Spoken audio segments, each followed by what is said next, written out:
Merci à tous et à toutes qui apportez votre contribution pour transmettre ce savoir, ce bon savoir à ces enfants qui n'attendent rien de vous que vraiment ce sacerdoce.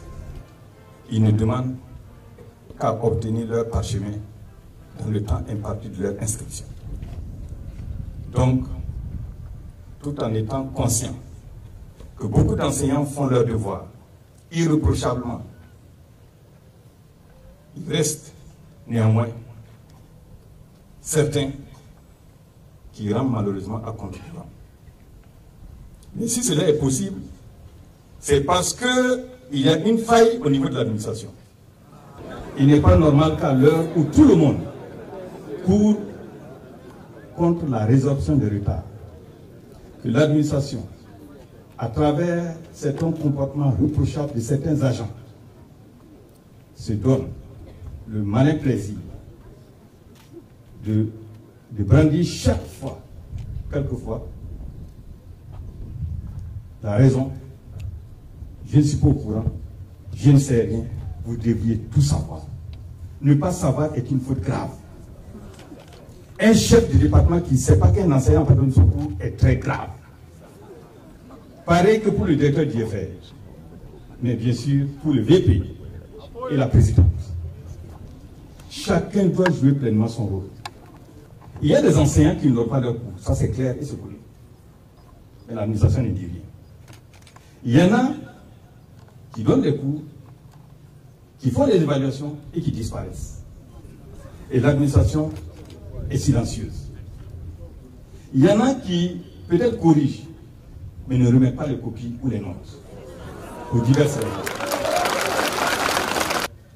Donc dorénavant, si un enseignant a voyagé par la complicité de certains agents de l'administration, vous allez répondre.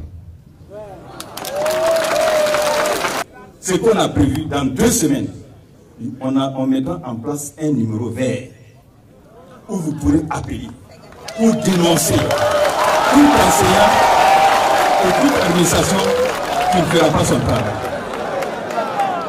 Et donc, c'est tolérance zéro également pour les enseignants qui ne font pas leur travail. C'est tolérance zéro également pour l'administration qui ne fait pas son travail.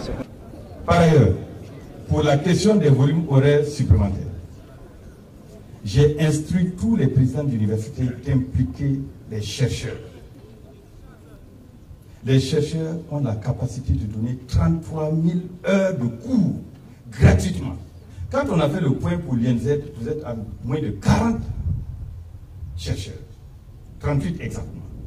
Il y a des chercheurs qui sortent, qui doivent accomplir leur volume horaire statutaire, mais on ne leur donne pas la possibilité. Je vous instruis de faire tout ce que vous devez faire pour faire venir ces chercheurs-là et casser ce mythe-là. Il n'y a aucun monopole d'un cours.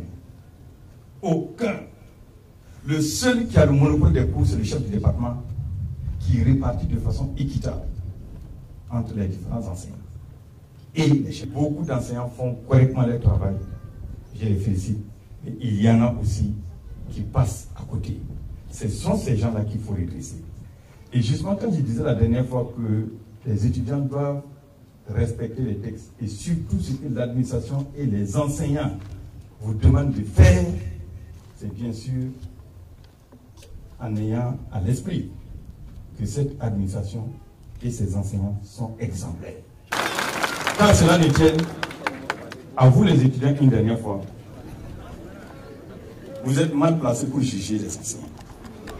C'est au moins vos aînés. Ayez le sens du respect.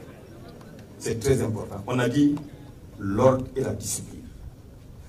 On n'est pas obligé d'insulter pour se faire comprendre. On peut parler poliment, gentiment et se faire très bien comprendre. Ne pas parler poliment ne donne aucune envie d'aider un enfant. Donc je vous exhorte à être des enfants exemplaires, des enfants bénis. Que Dieu bénisse le Burkina Faso, la patrie ou la mort.